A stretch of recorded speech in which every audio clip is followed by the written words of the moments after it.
imaginar. ¿Por qué? Porque el hogar es la iglesia doméstica, el primer lugar donde se transmite la fe, donde los niños aprenden a rezar, donde el amor de Dios debería ser tan tangible como el pan de cada día. Satanás sabe perfectamente que si destruye su hogar, destruye las bases de la sociedad cristiana. Por eso ataca con tanta saña. Por eso envía la discordia, el resentimiento, la infidelidad, la adicción, la enfermedad, la ruina económica. Y muchos de ustedes están viviendo esto ahora mismo. Sienten que hay algo oscuro, algo que no pueden explicar racionalmente, pero que está ahí, como una presencia opresiva que hace que todo salga mal. Las peleas son cada vez más frecuentes e intensas.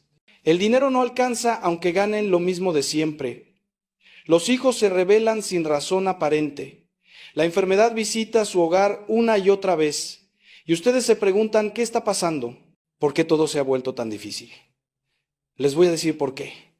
Porque su casa necesita ser bendecida, necesita ser consagrada de nuevo al Señor. Necesita que la palabra de Dios resuene entre sus paredes con la autoridad que rompe toda atadura maligna. Durante mis años de sacerdocio he sido testigo de milagros extraordinarios. He visto casas donde la violencia era pan de cada día transformarse en hogares de paz. He visto matrimonios al borde del divorcio reconciliarse y enamorarse de nuevo. He visto hijos drogadictos liberarse completamente y volver a los brazos de sus padres. He visto negocios familiares que estaban en bancarrota levantarse y prosperar. Y en muchos de esos casos, hermanos míos, la transformación comenzó con algo tan sencillo como rezar un salmo específico, con fe, con perseverancia, con el corazón abierto a la acción de Dios. Ustedes dirán, Padre, ¿un salmo puede hacer todo eso? Y yo les respondo con toda la autoridad que me da la experiencia y la fe, sí. Porque no es el salmo en sí mismo, sino el poder de la palabra de Dios proclamada con fe, lo que tiene la capacidad de transformar, sanar y liberar. La Escritura misma nos dice en la carta a los Hebreos que la palabra de Dios es viva y eficaz, más cortante que espada de doble filo. Esa palabra tiene poder, hermanos. Tiene poder para penetrar en las tinieblas más densas y hacer que la luz de Cristo brille de nuevo. Hoy vamos a profundizar en el Salmo 91, un salmo que la Iglesia ha reconocido durante siglos como un escudo poderoso contra todo mal. Un salmo que los santos rezaban cuando enfrentaban persecuciones, que los mártires proclamaban antes de dar su vida por Cristo, que generaciones de madres y padres cristianos han recitado sobre sus hogares para mantenerlos bajo la protección divina. Este no es un amuleto mágico, no confundamos las cosas. No estamos hablando de superstición ni de esoterismo barato. Estamos hablando de la oración viva de la Iglesia, de palabras inspiradas por el Espíritu Santo que tienen el poder de invocar la presencia protectora de Dios sobre nuestras vidas y nuestros hogares. Y quiero que entiendan algo fundamental. Cuando ustedes rezan este salmo con fe verdadera, no están simplemente repitiendo palabras antiguas. Están declarando una realidad espiritual. Están proclamando que su casa pertenece a Dios, que está bajo su señorío, que ningún poder maligno tiene autoridad sobre ella porque Cristo es el Señor de ese hogar. Pero antes de continuar, necesito que hagamos algo juntos. Necesito que en este momento, donde quiera que estén escuchando esto, en su casa, en su auto, en su trabajo, hagan una pausa interior. Cierren los ojos, si pueden hacerlo con seguridad, y pregúntense con honestidad. ¿Cuándo fue la última vez que invité conscientemente a Dios a mi hogar? No me refiero a tener una imagen religiosa colgada en la pared. Me refiero a abrir la puerta de su casa y decir, Señor, esta casa es tuya, ven y reina aquí, echa fuera todo lo que no viene de ti. ¿Cuándo fue la última vez que bendijeron su casa, que rociaron agua bendita en cada habitación, que proclamaron la palabra de Dios sobre cada miembro de su familia? Si han pasado meses o años o si nunca lo han hecho, entonces, hermanos míos, ahí está parte del problema. Hemos dejado nuestros hogares espiritualmente desprotegidos, como si dejáramos las puertas y ventanas abiertas de par en un barrio peligroso y luego nos sorprendiéramos de que entren ladrones. El mundo espiritual es real, tan real como el mundo físico. Y si no protegemos nuestros hogares con oración, con sacramentos, con la presencia de Dios, entonces los dejamos vulnerables a los ataques del enemigo. Permítanme llevarlos por un momento a los primeros capítulos del libro del Éxodo. Recordarán la historia de la Pascua judía, cuando el ángel de la muerte pasó por Egipto para llevar a cabo la última plaga. Dios ordenó a los israelitas que tomaran un cordero, que lo sacrificaran y que pintaran con su sangre los dinteles y los postes de sus puertas. Esa sangre era una señal, una marca de protección. Las casas que tenían esa sangre en sus puertas fueron pasadas por alto por el ángel destructor. ¿Entienden el simbolismo profundo de esto? La sangre del cordero protegió los hogares del pueblo de Dios. Y nosotros, hermanos míos, tenemos algo infinitamente más poderoso. Tenemos la sangre del Cordero de Dios, Jesucristo, que fue derramada no solo para salvarnos del pecado, sino para protegernos de todo mal. Cuando consagramos nuestro hogar a Cristo, cuando invocamos su sangre preciosa sobre nuestra casa y nuestra familia, estamos colocando esa marca de protección divina. Estamos diciendo, esta casa pertenece al Señor y ningún poder del infierno tiene autoridad aquí. Ahora bien, quiero que entiendan algo crucial sobre las maldiciones. Sí existen. Y no estoy hablando de supersticiones ni de cuentos de brujas. Estoy hablando de realidades espirituales que la Biblia misma reconoce. Una maldición, en términos bíblicos, es una atadura espiritual, una influencia maligna que puede transmitirse incluso de generación en generación si no se rompe con el poder de Cristo. ¿Ha notado patrones destructivos que se repiten en su familia? Alcoholismo que pasa de padres a hijos, divorcios en cada generación, enfermedades específicas que parecen perseguir su linaje, ruina económica que se repite una y otra vez sin importar cuánto trabajen. Estos pueden ser indicios de maldiciones generacionales, de pecados de los antepasados que abrieron puertas al enemigo y que necesitan ser cerradas con la autoridad de Cristo. San Pablo nos recuerda en Efesios que nuestra lucha no es contra sangre y carne, sino contra principados, contra potestades, contra los dominadores de este mundo tenebroso, contra los espíritus del mal que habitan en las alturas. Estamos en una guerra espiritual, hermanos, y necesitamos las armas espirituales adecuadas. El Salmo 91 comienza con estas palabras poderosas: tú que habitas al amparo del Altísimo, que vives a la sombra del Omnipotente. Fíjense en la condición. Tú que habitas, no dice tú que visitas ocasionalmente o tú que te acuerdas de Dios cuando estás en problemas. Dice tú que habitas, es decir, tú que has hecho de Dios tu morada permanente, tú que vives constantemente en su presencia. Ahí está el secreto, hermanos. La protección de Dios no es para los que juegan con la fe, para los que quieren tener un pie en el mundo y otro en el reino. Es para aquellos que han decidido vivir completamente bajo el señorío de Cristo. Y cuando uno vive así, cuando uno habita verdaderamente en Dios, entonces puede proclamar con confianza lo que dice el siguiente versículo. Digo al Señor, tú eres mi refugio y mi fortaleza, mi Dios, en quien confío. ¿Pueden decir eso con total sinceridad? ¿Pueden mirar a Dios a los ojos, por así decirlo, y decir, tú eres mi único refugio, confío completamente en ti? Si no pueden, si todavía están confiando más en su propio esfuerzo, en su dinero, en su inteligencia, entonces, hermanos, ahí está el problema. Sigamos con el Salmo. Dice, solo Él puede librarte de las trampas del cazador y de las plagas mortíferas. ¿Quién es ese cazador? Es el diablo, hermanos, que anda como león rugiente buscando a quien devorar, como nos dice San Pedro. Ese cazador pone trampas en nuestro camino. La tentación del adulterio, la seducción del dinero fácil, pero ilícito. El atractivo de las venganzas, el camino aparentemente cómodo de la mentira. Y esas trampas están diseñadas específicamente para destruir nuestros hogares. Porque el demonio sabe que si logra que un padre caiga en la infidelidad, destruye la confianza en toda la familia. Si logra que una madre se hunda en la amargura y el resentimiento, envenena el ambiente del hogar. Si logra que los hijos se desvíen hacia las drogas o la inmoralidad, rompe el corazón de los padres y destruye el futuro de esa familia. Pero el Salmo nos promete que Dios puede librarnos de esas trampas.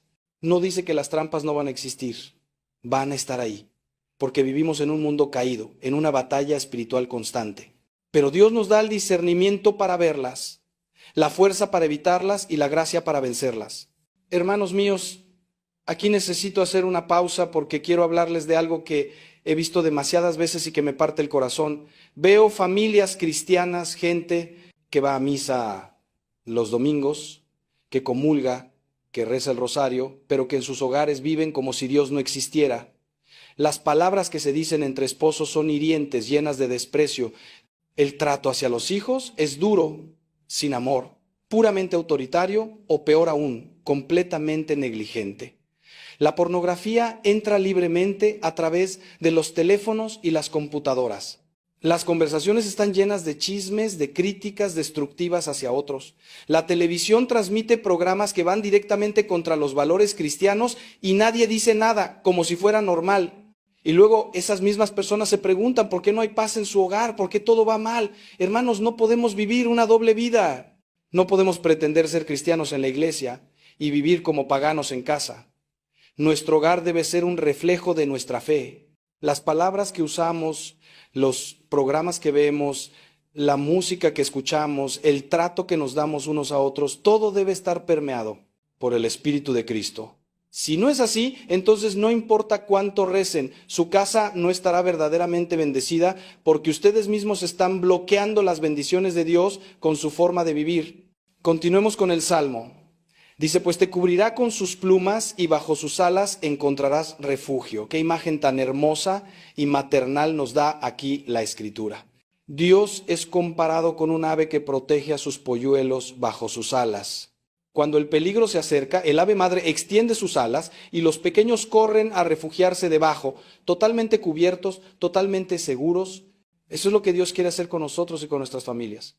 Pero para que eso suceda, nosotros tenemos que correr hacia Él.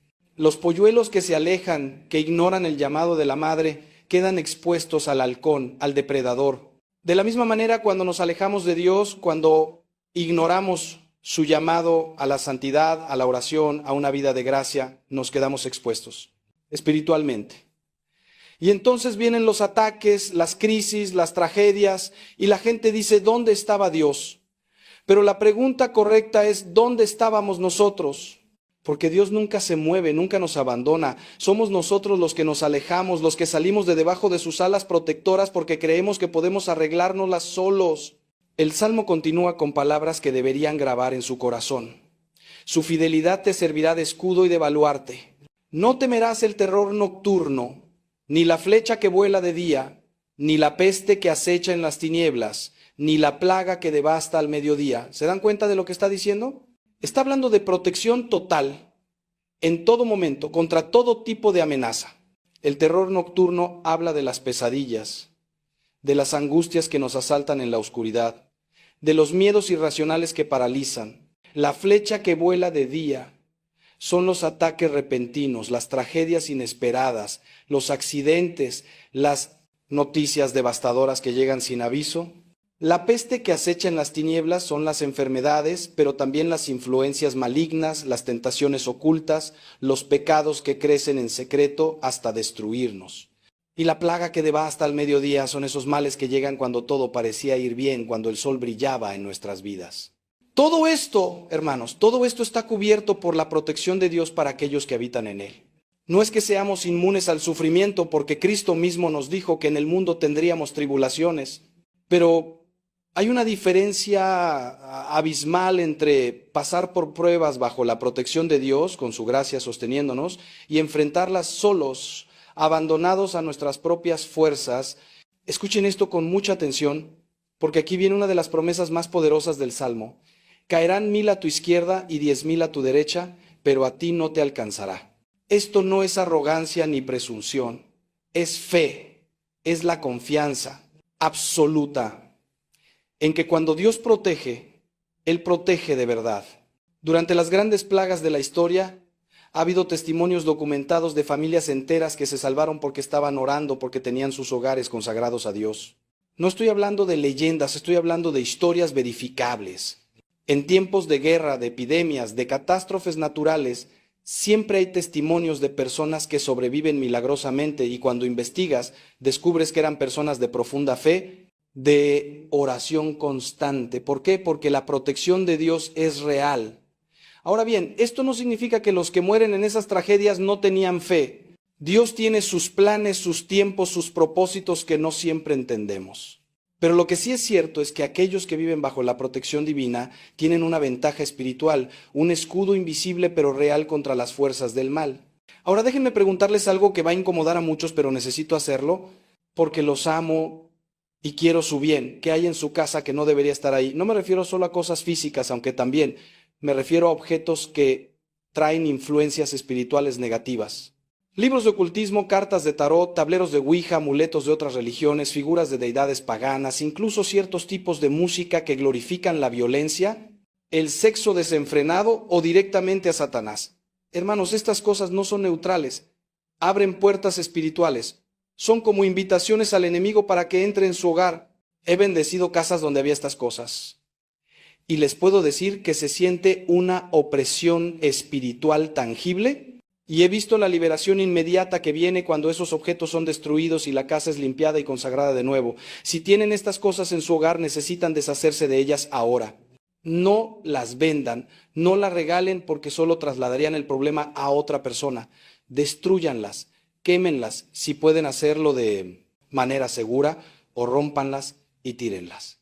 Y luego inviten a un sacerdote a bendecir su casa adecuadamente, o si no es posible, háganlo ustedes mismos con agua bendita y con las oraciones de bendición que la iglesia nos da. También necesito hablarles de otro tipo de presencias que pueden estar en su hogar sin que ustedes se den cuenta. Hablo de los resentimientos guardados, de las palabras nunca perdonadas, de las ofensas que se cultivan en el corazón como si fueran tesoros. Esas cosas son veneno espiritual puro. Contaminan el ambiente de un hogar más que cualquier objeto maldito. Cuando hay falta de perdón entre los miembros de una familia, cuando hay amargura, cuando se guardan listas mentales de todas las ofensas recibidas, el hogar se vuelve un campo minado. Nadie puede caminar con libertad porque en cualquier momento puede explotar una vieja herida. Los niños crecen en esa tensión y aprenden que así es como se relacionan las personas que se aman. Y luego repiten los mismos patrones en sus propios matrimonios.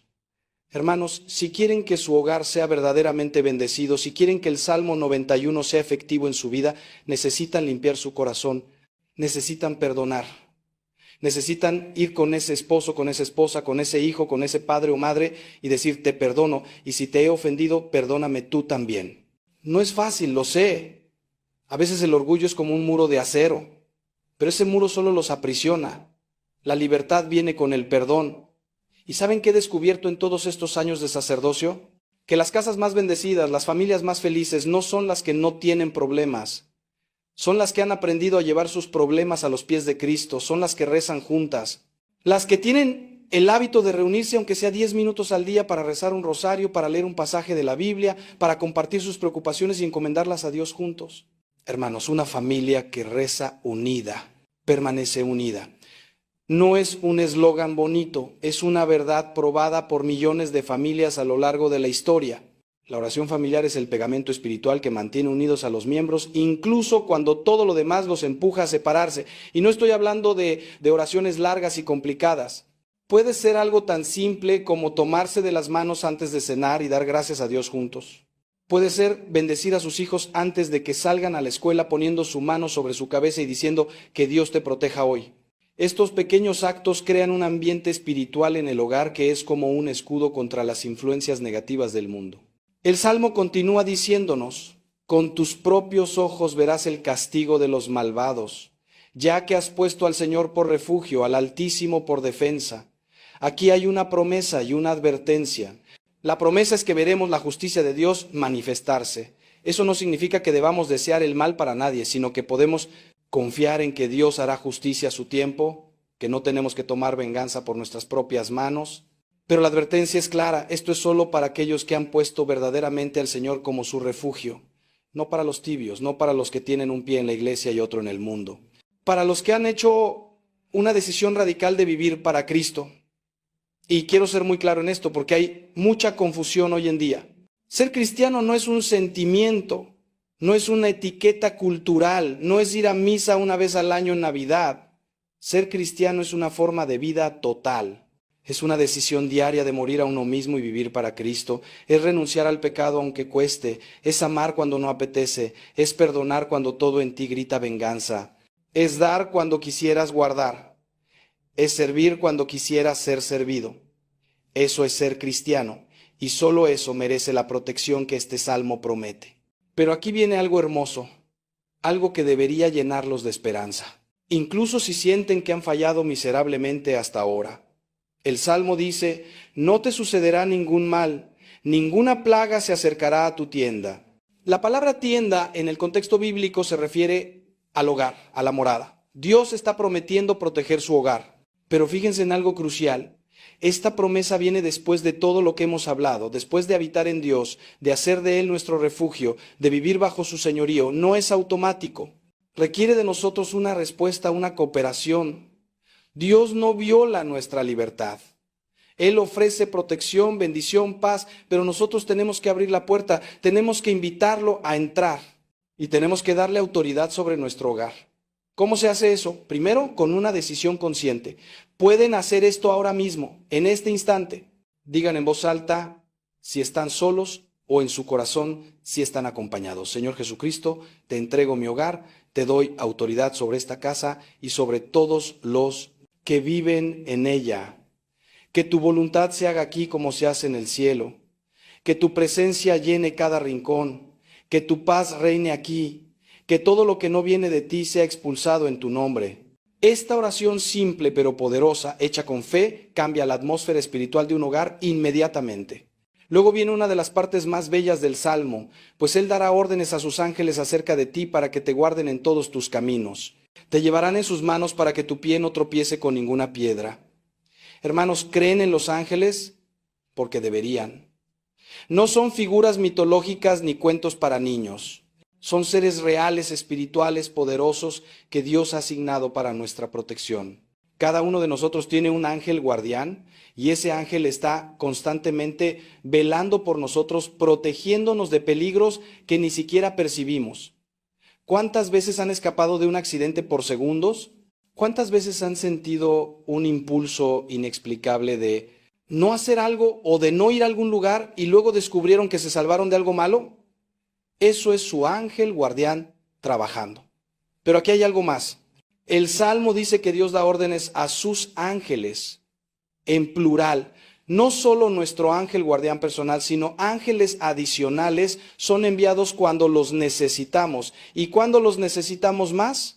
Cuando estamos en peligro espiritual, cuando las fuerzas del mal se intensifican contra nosotros o nuestra familia. Por eso es tan importante invocar a los santos ángeles, pedirles su ayuda, tener una devoción al arcángel San Miguel, que es el príncipe de las milicias celestiales y el gran protector contra Satanás. Aquí quiero compartirles algo que me pasó hace años y que nunca olvidaré. Una familia me llamó desesperada porque su hijo de 15 años estaba teniendo comportamientos muy extraños. Se volvió violento de la nada, hablaba en idiomas que nunca había aprendido, tenía una aversión visceral a todo lo religioso.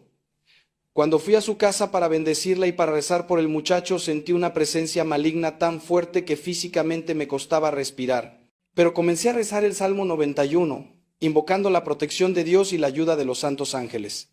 Y hermanos, no estoy exagerando cuando les digo que vi con mis propios ojos cómo el muchacho se retorcía como si algo lo estuviera quemando por dentro cada vez que yo pronunciaba el nombre de Jesús. Fue un exorcismo que duró horas. Pero al final, por la gracia de Dios y el poder de su palabra, el demonio fue expulsado. El muchacho volvió en sí, no recordaba nada de lo que había hecho en las últimas semanas. ¿Y saben cómo había comenzado todo? Jugando con una aplicación en su teléfono que prometía contactar con espíritus. Algo que él pensaba que era un juego inocente fue la puerta de entrada para una posesión demoníaca real. Por eso insisto tanto, hermanos, en que necesitan proteger sus hogares espiritualmente, en que no pueden ser ingenuos pensando que el mundo espiritual no es real. El Salmo continúa: sobre el león y la víbora pisarás, hollarás al cachorro de león y al dragón. Esta es una declaración de victoria total sobre el enemigo. El león, la víbora, el dragón, todos son símbolos del demonio en la Escritura. Y el Salmo nos está diciendo que no solo seremos protegidos de ellos, sino que los pisaremos, los venceremos. Pero noten algo importante, esto requiere de nosotros una actitud activa, no pasiva. No es que Dios hará todo mientras nosotros nos quedamos sentados. Nosotros tenemos que pisar a la serpiente, como dice, tenemos que tomar autoridad sobre el enemigo en el nombre de Jesús. Tenemos que resistirlo, como dice Santiago, y él huirá de nosotros.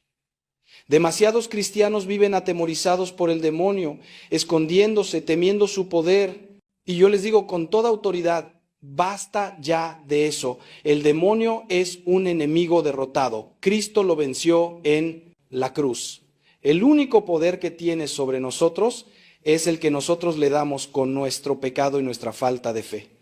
Cuando vivimos en gracia, cuando permanecemos unidos a Cristo, cuando invocamos su nombre y su sangre preciosa, el demonio no puede tocarnos.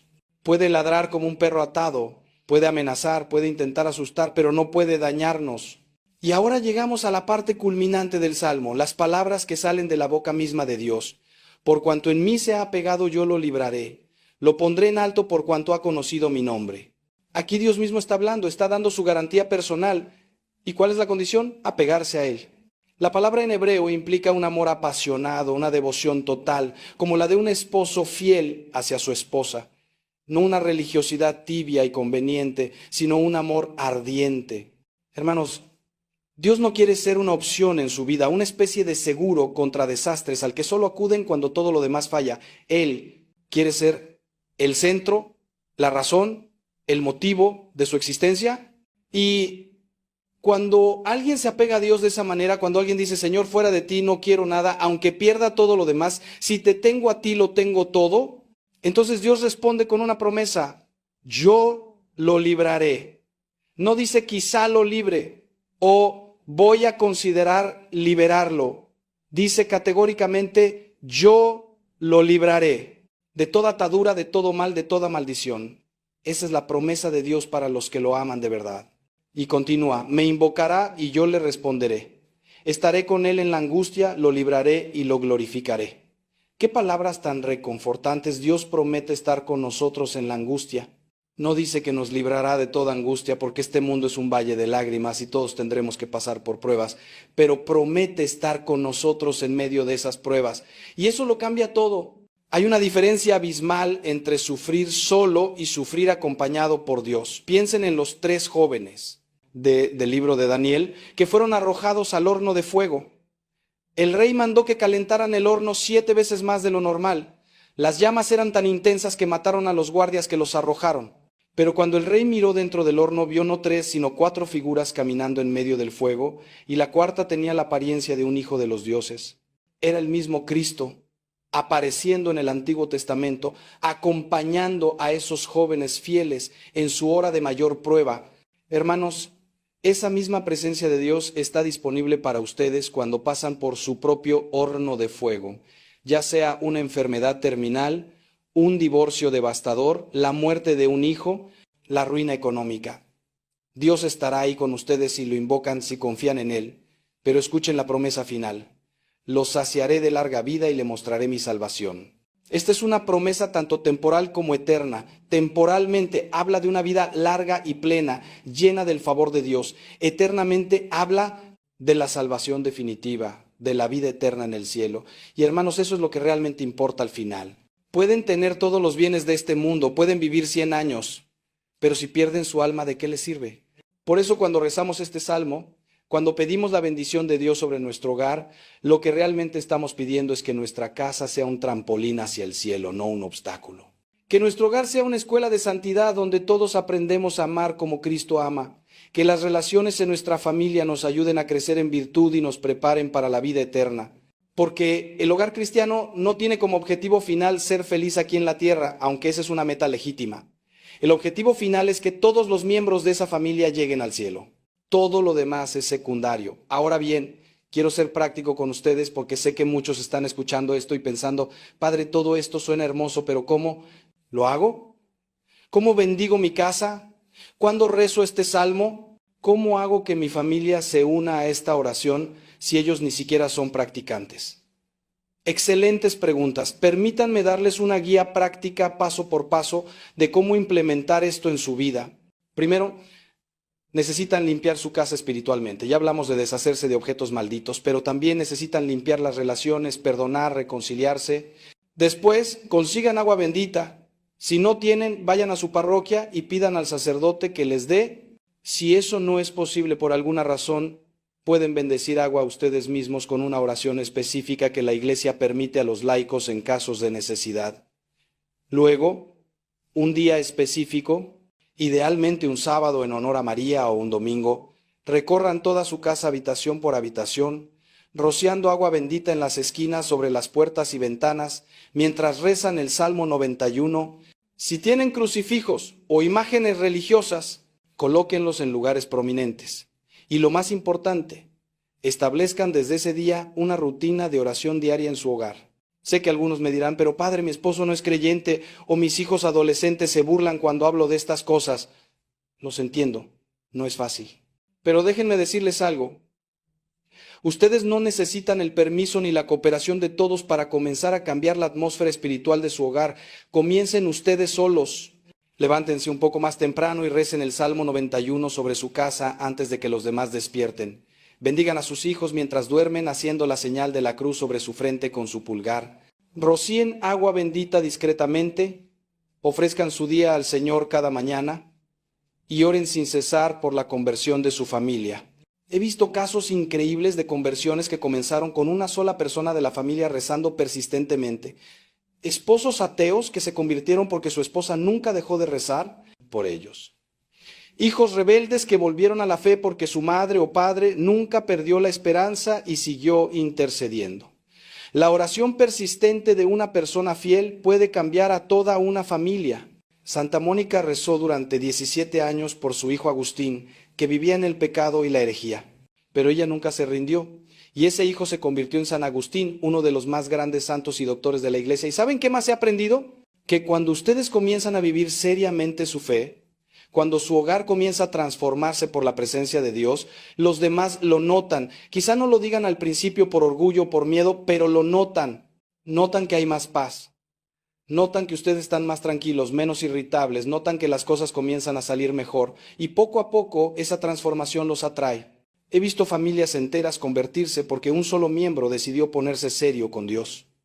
La luz de Cristo en una persona puede iluminar toda una casa. Pero tienen que ser perseverantes. No se desanimen si no ven resultados inmediatos.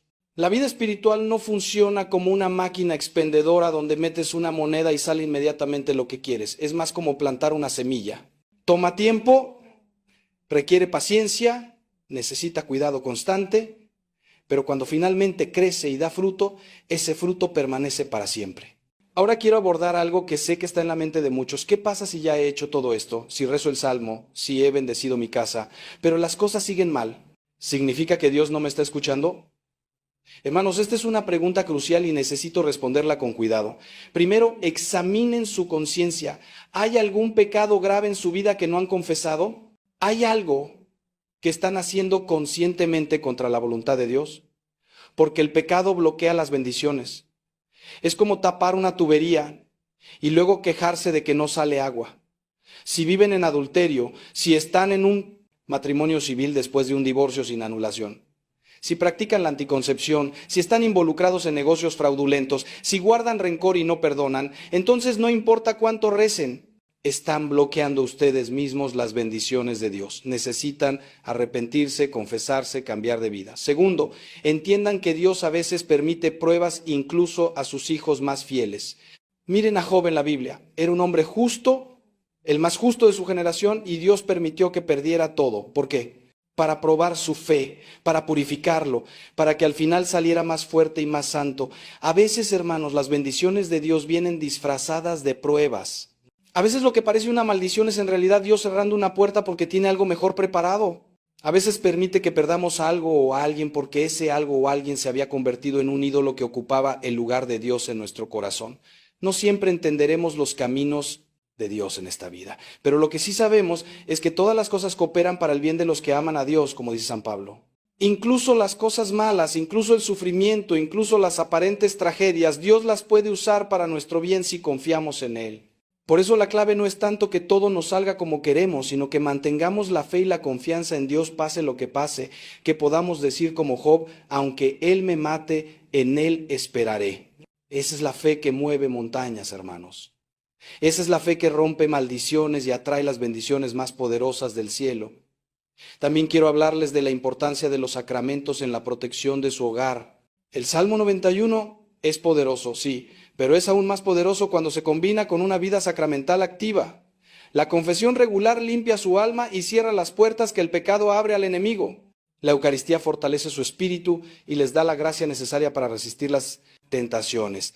Si es posible, reciban la comunión con frecuencia, idealmente diaria si pueden, y si tienen la bendición de poder llevar la Eucaristía a su hogar, de tener la presencia real de Cristo en su casa, aunque sea por un momento, esa es una bendición incomparable. Además, el sacramento del matrimonio para los casados no es solo una ceremonia bonita, es una fuente permanente de gracia. Cuando un matrimonio está bendecido por la Iglesia, cuando marido y mujer viven su vocación sacramental con fidelidad, su hogar se convierte automáticamente en un lugar santo, en una iglesia doméstica. Y esa santidad atrae las bendiciones del cielo y repele las influencias del infierno. Permítanme también hablarles del poder de la devoción a María en la protección del hogar. La Virgen Santísima es la reina del hogar, la madre de todas las familias cristianas. Cuando consagran su familia a María, cuando rezan el rosario en familia, están poniéndose bajo el manto protector de la Madre de Dios. Y hermanos, ningún demonio puede acercarse donde María está presente. Ella es la que aplasta la cabeza de la serpiente. Hay una promesa hermosa que hizo en Fátima. Mi inmaculado corazón será tu refugio y el camino que te conducirá hasta Dios. Hagan de su hogar un refugio del Inmaculado Corazón de María. Coloquen una imagen de ella en un lugar central. Entronícenla como reina de su hogar en una ceremonia sencilla pero solemne donde toda la familia participe. ¿Y verán cómo cambia la atmósfera? He visto casos donde simplemente colocar una imagen de la Virgen en la entrada de la casa ha detenido problemas que parecían insolubles. No es superstición, es fe en el poder intercesor de María. Y no puedo hablar de protección del hogar sin mencionar a San José. Él es el patrono de la Iglesia Universal, pero también y especialmente el protector de las familias. José conoce los desafíos de proteger y proveer para una familia porque él mismo los vivió. Tuvo que proteger a María y al niño Jesús de Herodes. Tuvo que trabajar arduamente como carpintero para sostenerlos. Tuvo que tomar decisiones difíciles, guiado solo por la fe. Invoquen a San José en sus necesidades familiares. Hay una oración poderosa que comienza: oh San José, cuyo poder hace imposibles las cosas posibles. Recen esa oración con fe cuando enfrenten situaciones imposibles en su hogar. San José nunca falla. Hay testimonios incontables a lo largo de la historia de familias salvadas de la ruina, de la enfermedad, de todo tipo de males por la intercesión de San José. Y algo hermoso, San José también es el patrono de la buena muerte. Así que, al ponerlo como protector de su hogar, están asegurando no solo la vida temporal de su familia, sino también ayudándolos a prepararse para la vida eterna. Hermanos, quiero que entiendan algo fundamental. La bendición de un hogar no es un evento único, sino un proceso continuo. No basta con bendecir su casa una vez y pensar que ya está todo resuelto para siempre. Es como limpiar la casa físicamente. No la limpian una vez al año y esperan que permanezca limpia. La limpian regularmente, ¿verdad? Pues lo mismo espiritualmente. Su hogar necesita limpieza espiritual regular. Esto significa oración diaria, sacramentos frecuentes, eliminación constante de influencias negativas, renovación periódica de la consagración de su familia a Dios. Yo recomiendo que al menos una vez al mes, el primer viernes o el primer sábado, hagan una renovación formal de la bendición de su hogar. Junten a la familia si es posible o háganlo ustedes solos si es necesario. Recorran la casa con agua bendita rezando el Salmo 91. Renueven su compromiso de vivir como familia cristiana. Esto mantiene las defensas espirituales de su hogar fuertes y activas. También necesito advertirles sobre algo. Cuando ustedes comiencen a tomar en serio la protección espiritual de su hogar, cuando empiecen a implementar todo lo que les estoy diciendo, prepárense para resistencia. Y esta resistencia puede venir de dos frentes. Primero, del mundo exterior. Van a enfrentar burlas, incomprensión, incluso oposición de familiares o amigos que piensan que se están volviendo fanáticos religiosos. No se dejen intimidar. Es mejor ser considerado fanático por el mundo que tibio por Dios. Jesús dijo claramente: el que no está conmigo está contra mí. No hay término medio en la vida espiritual. O están decididos a vivir radicalmente para Cristo o están viviendo para el mundo. Segundo, prepárense para resistencia espiritual directa. El enemigo no va a quedarse con los brazos cruzados mientras ustedes recuperan terreno que él había conquistado. Puede haber un periodo inicial donde las cosas aparentemente empeoren antes de mejorar. Más peleas, más problemas, más tentaciones.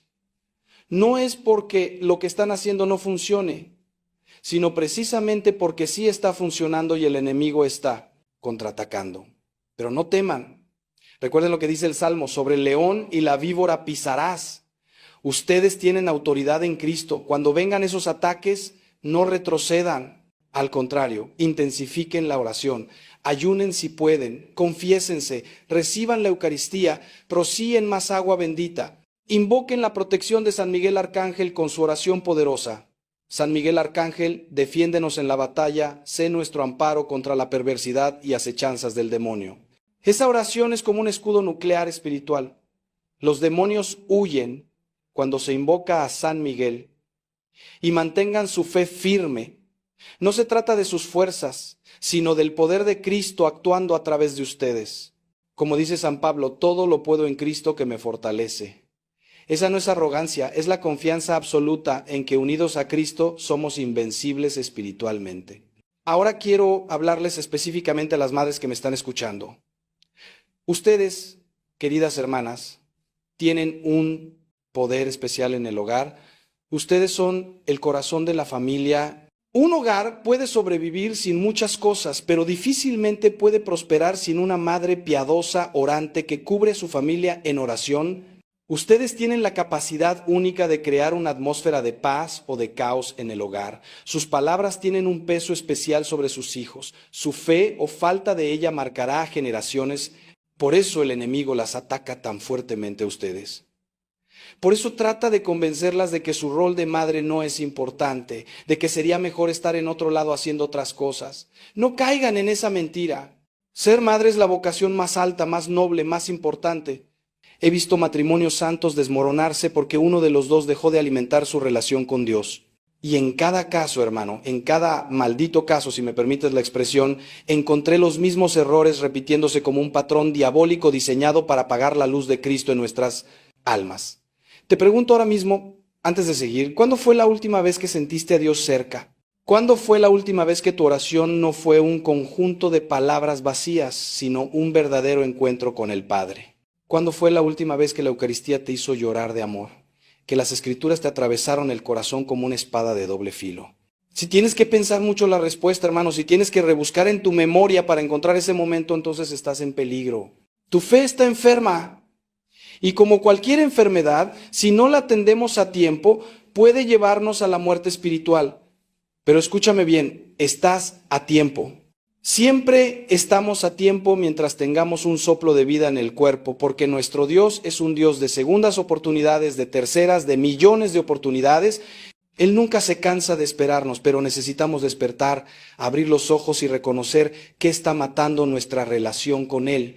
Lo que más me duele, hermanos, es ver cómo muchos cristianos se conforman con una fe mediocre, tibia, como dice el Apocalipsis.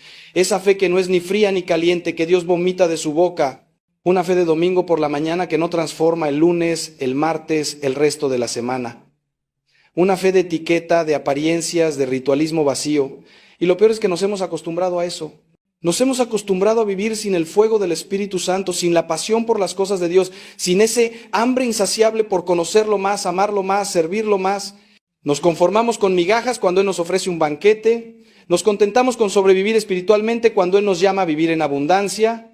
Y esta mediocridad, hermanos, esta terrible mediocridad espiritual es el terreno fértil donde crecen todos los errores que voy a compartir contigo hoy. Así que te pido, por lo que más quieras, por tu salvación eterna, por el amor que un día sentiste por Cristo, que me escuches hasta el final. No importa si lo que te diga te incomoda, no importa si te ves reflejado en estos errores y eso te duele. El dolor que sana es bendito, hermanos. Es mejor el bisturí del cirujano que la gangrena que mata. Prefiero que estas palabras te hieran hoy para que puedas sanar a que sigas dormido en tu mediocridad hasta que sea demasiado tarde. Porque te lo digo con total certeza. Hay un infierno, hay una eternidad sin Dios y el camino hacia allá está pavimentado con buenas intenciones y errores que nunca corregimos. Pero también te digo con la misma certeza, hay un cielo, hay una eternidad de gozo indescriptible junto al Padre y el camino hacia allá comienza hoy, ahora, con la decisión de arrancar de raíz todo lo que está matando tu fe. El primer error que está devastando la fe de millones de católicos es la oración superficial, esa oración de labios que nunca llega al corazón. Hermanos, hemos convertido uno de los privilegios más grandes que tenemos, los hijos de Dios, en una rutina mecánica, en un deber que cumplimos a medias, sin alma, sin vida. Recitamos Padre Nuestros como loros que repiten sonidos sin comprenderlos. Murmuramos Ave Marías mientras nuestra mente vaga por las preocupaciones del día, por lo que vamos a cocinar, por el problema en el trabajo, por el dinero que falta. Y luego nos preguntamos por qué no sentimos a Dios cerca, por qué los cielos parecen de bronce, por qué nuestras oraciones rebotan contra el techo sin llegar a ninguna parte. La respuesta es simple y dolorosa: no estamos realmente orando, estamos cumpliendo un protocolo religioso vacío. Santa Teresa de Ávila, esa gran maestra de la oración, decía que la oración es un trato de amistad con quien sabemos que nos ama. ¿Entiendes la profundidad de estas palabras? Un trato de amistad. ¿Cómo te sentirías si tu mejor amigo te hablara todos los días, pero nunca te prestara atención, nunca te mirara a los ojos, nunca escuchara lo que le dices? Sí. Solo viniera a ti cuando necesita algo, con una lista de peticiones, y en cuanto termina de pedirte cosas se va corriendo. Pues eso es exactamente lo que muchos de nosotros hacemos con Dios. Venimos a Él como quien mete una moneda en una máquina expendedora esperando que nos dé lo que queremos. Rezamos nuestro rosario en 10 minutos corriendo, cumplimos con nuestra misa dominical mirando el reloj cada 5 minutos, hacemos nuestras oraciones de la mañana y la noche como quien se lava los dientes, por higiene espiritual, sin amor, sin encuentro real. Te voy a contar algo que vi hace años y que nunca olvidaré. Había un hombre en mi parroquia, llamémosle Antonio, que venía a misa todos los días sin falta.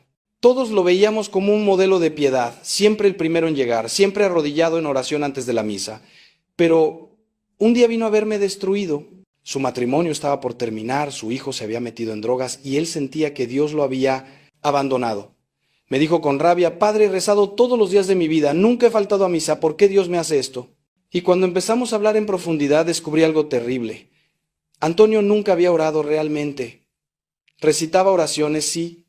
Cumplía con sus devociones, por supuesto, pero nunca había tenido una conversación real con Dios. Nunca le había abierto su corazón de verdad. Nunca había escuchado. Su oración era un monólogo donde él hablaba, pero Dios nunca tenía oportunidad de responder porque Antonio nunca se quedaba en silencio para escuchar. Hermanos, la oración no es magia, es relación. No es recitar fórmulas correctamente para que Dios nos dé lo que queremos, es entrar en comunión con Él. Y la comunión requiere presencia, requiere atención, requiere amor. Cuando oras, ¿realmente estás ahí, presente, consciente de que estás ante el Creador del universo que te ama con locura?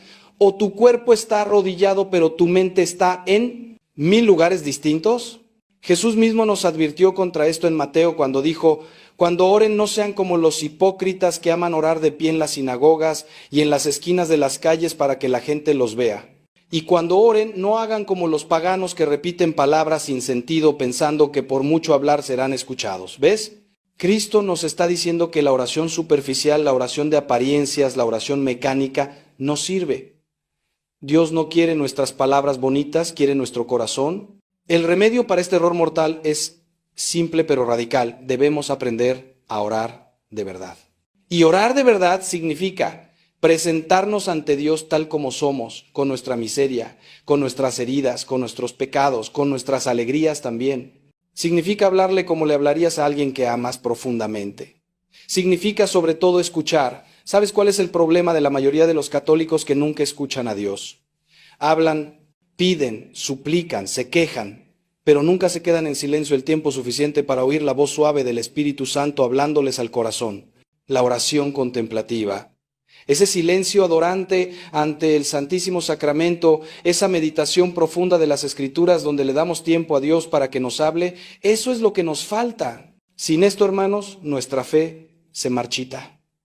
La oración superficial nos deja vacíos, cansados, desilusionados, pero la oración profunda, esa que brota del corazón y que nos pone en contacto real con el Padre, esa transforma toda nuestra vida. El segundo error devastador es vivir una doble vida, ser católicos el domingo y paganos el resto de la semana. Este es quizás el veneno más común y más letal para la fe. Hermanos, no podemos tener un pie en el reino de Dios y otro en el reino de este mundo.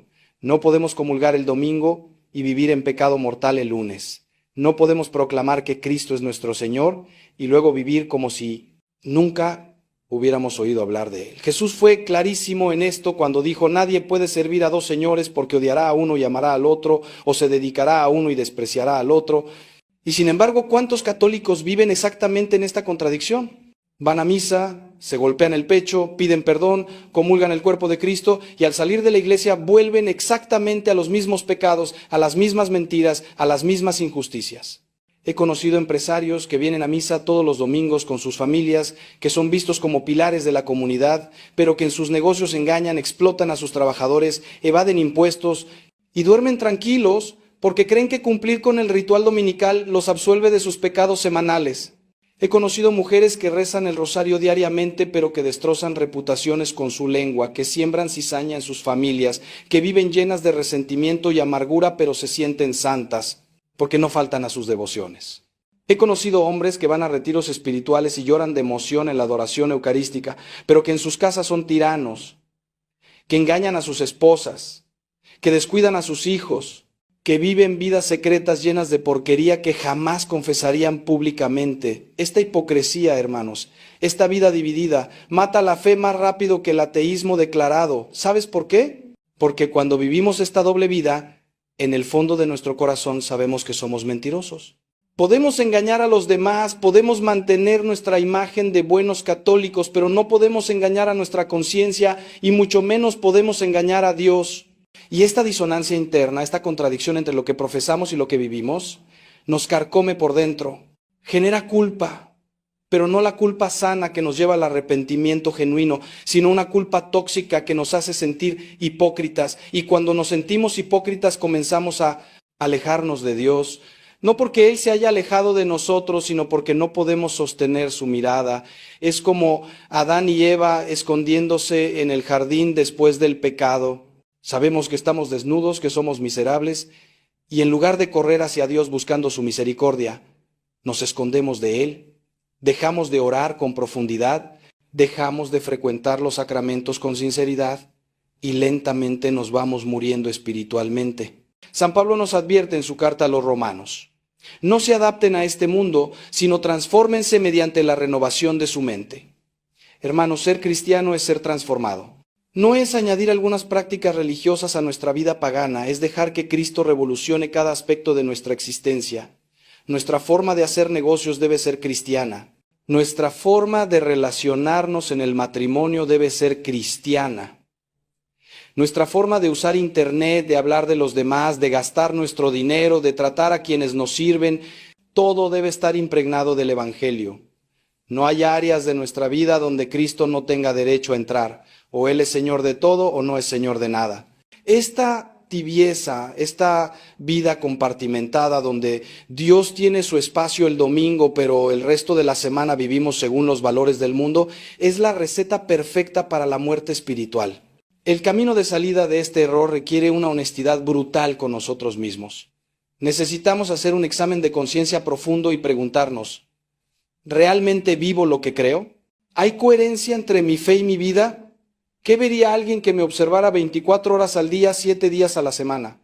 ¿Vería a un discípulo de Cristo o vería a alguien que simplemente tiene una afición religiosa entre muchas otras? Y cuando descubramos las áreas de incoherencia, y las descubriremos porque todos las tenemos, necesitamos llevarlas al confesionario con humildad y arrepentimiento genuino.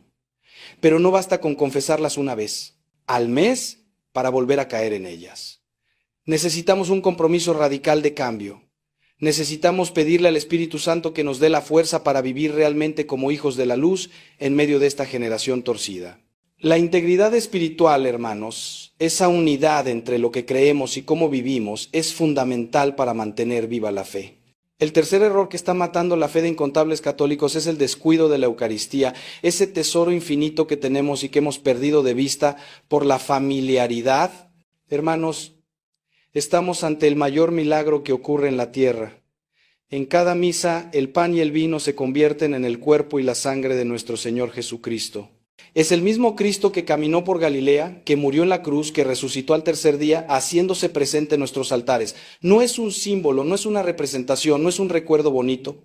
Es Cristo mismo, real, vivo, presente, ofreciéndose a nosotros para que nos unamos a Él de la forma más íntima posible.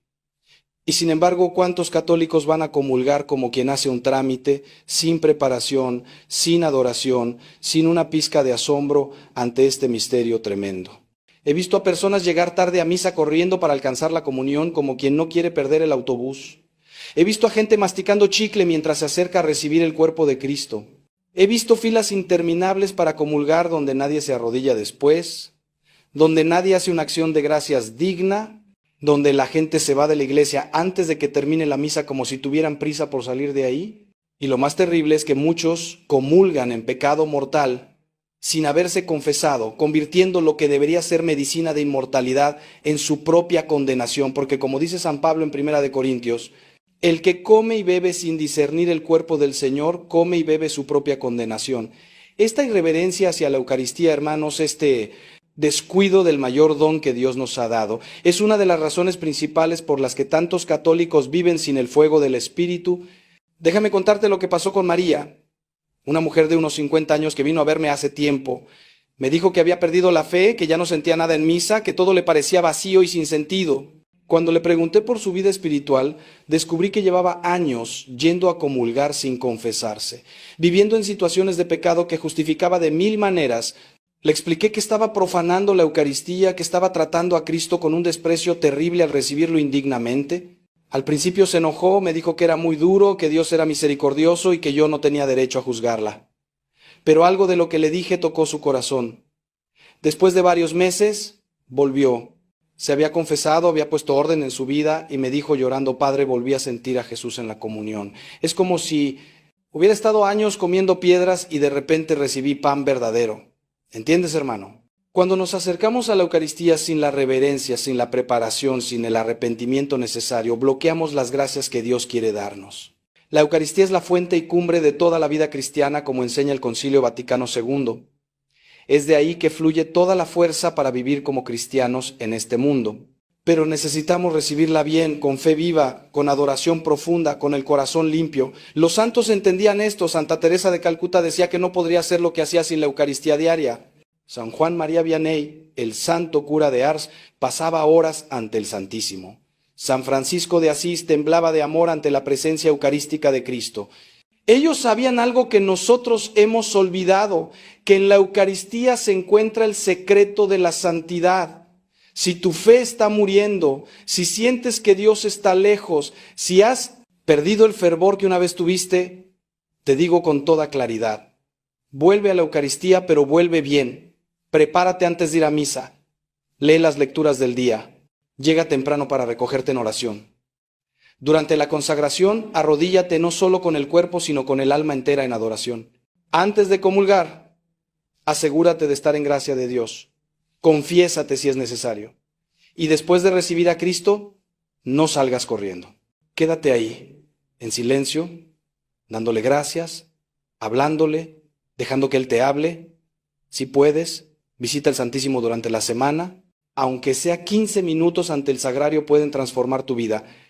La Eucaristía, hermanos, es el antídoto contra la tibieza espiritual.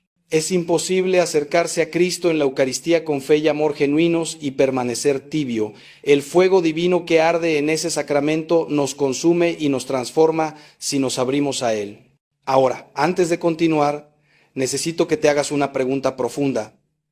De estos 3 errores que hemos visto hasta ahora, ¿cuál está más presente en tu vida?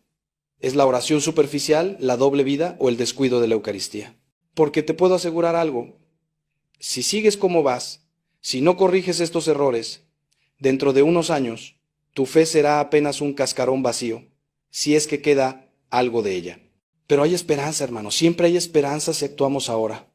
El cuarto error que devasta la fe de millones es la falta de vida comunitaria, el intento de vivir el cristianismo en solitario. Hermanos, nadie se salva solo. Esta es una verdad fundamental que el individualismo moderno nos ha hecho olvidar. El cristianismo no es una religión de místicos solitarios que buscan a Dios cada uno por su cuenta. Cristo no llamó a individuos aislados, llamó a una comunidad, estableció una iglesia, un cuerpo del cual Él es la cabeza y nosotros los miembros. Y sin embargo, ¿cuántos católicos viven su fe completamente desconectados de la comunidad eclesial? Van a misa el domingo, cumplen con su obligación, y el resto de la semana viven como si fueran cristianos autónomos que no necesitan a nadie más. Este aislamiento espiritual es mortal para la fe. Déjame explicarte por qué. Cuando vivimos nuestra fe en soledad, sin el apoyo, la corrección, el ánimo y el ejemplo de otros cristianos, somos presas fáciles para el enemigo. Somos como brasas sacadas del fuego. Una brasa en medio de muchas otras se mantiene encendida, arde con fuerza. Pero si sacas una brasa del fuego y la dejas sola, en poco tiempo se apaga, se enfría, se vuelve ceniza inútil. Así pasa con el cristiano que se aísla. Por más fervor que tengas, por más buenas intenciones que albergues, si no te rodeas de hermanos en la fe que te desafíen, que te animen, que oren contigo, que te sostengan en los momentos de crisis, eventualmente te enfriarás. El libro de Eclesiastés lo dice bellamente: más valen dos que uno porque obtienen mejor fruto de su trabajo. Si uno cae, el otro lo levanta. Pero ay del que cae y no tiene quien lo levante. He visto este patrón repetirse incontables veces. Jóvenes que vienen de retiros espirituales encendidos de amor por Dios, pero que al volver a su vida normal se aíslan, no se integran a ningún grupo de oración, no buscan compañía en su camino de fe, y en pocos meses ese fuego se apaga completamente. Matrimonios que atraviesan crisis terribles porque no tienen otros matrimonios cristianos con quienes compartir, de quienes aprender, que los sostengan con su oración y ejemplo. Personas que enfrentan tentaciones fuertes, pero que por vergüenza o por orgullo no buscan ayuda en su comunidad parroquial y terminan cayendo una y otra vez en los mismos pecados. El aislamiento nos hace vulnerables, nos debilita, nos expone a las mentiras del demonio que nos susurra que somos los únicos que luchamos con esto, que nadie nos entendería, que estamos solos. Pero hay algo aún más profundo que quiero que entiendas. La vida comunitaria no es solo un apoyo práctico para mantener la fe, es parte esencial de lo que significa ser cristiano. En Primera de Juan leemos: si alguien dice yo amo a Dios pero odia a su hermano, es un mentiroso. Pues el que no ama a su hermano a quien ve, no puede amar a Dios a quien no ve. ¿Entiendes esto? No puedes tener una relación auténtica con Dios si no tienes relaciones auténticas con tus hermanos en la fe. El amor a Dios y el amor al prójimo son inseparables. Y no me refiero al amor abstracto por la humanidad, me refiero al amor concreto por personas reales, con sus defectos, sus manías, sus pecados. En la comunidad parroquial, en los grupos de oración, en el servicio a los pobres junto a otros cristianos, es donde aprendemos a amar como Cristo ama, donde nuestro egoísmo es confrontado, donde crecemos en santidad. La solución a este error es simple, pero requiere humildad. Necesitas involucrarte en la vida de tu parroquia, unirte a un grupo de oración, buscar hermanos en la fe con quienes caminar. Sí, es incómodo. Sí, tendrás que lidiar con personas imperfectas, con horarios que no te convienen, con dinámicas que a veces te irritarán. Pero eso es parte del crecimiento. La comunidad cristiana no es un club de personas perfectas que se reúnen porque son todas maravillosas. Es un hospital de pecadores que se sostienen unos a otros en el camino hacia la santidad. Necesitas hermanos que oren por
feels right, the ocean wind calling me where dreams begin.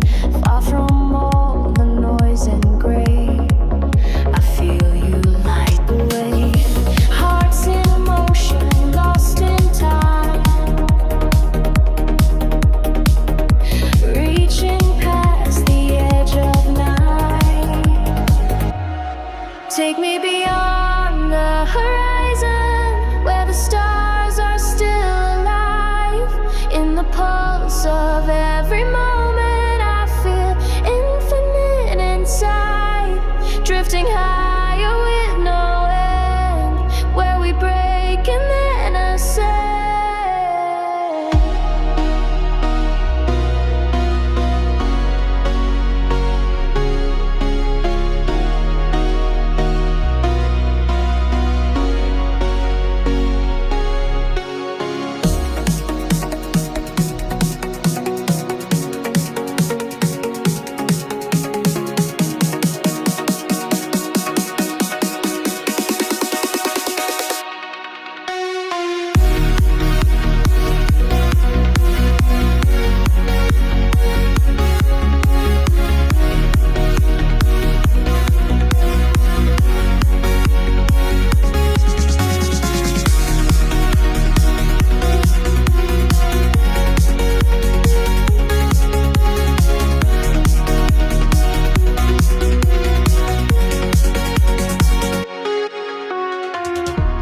Fading footprints on the shore, but your voice is something more. In the silence I still hear every word you left me near.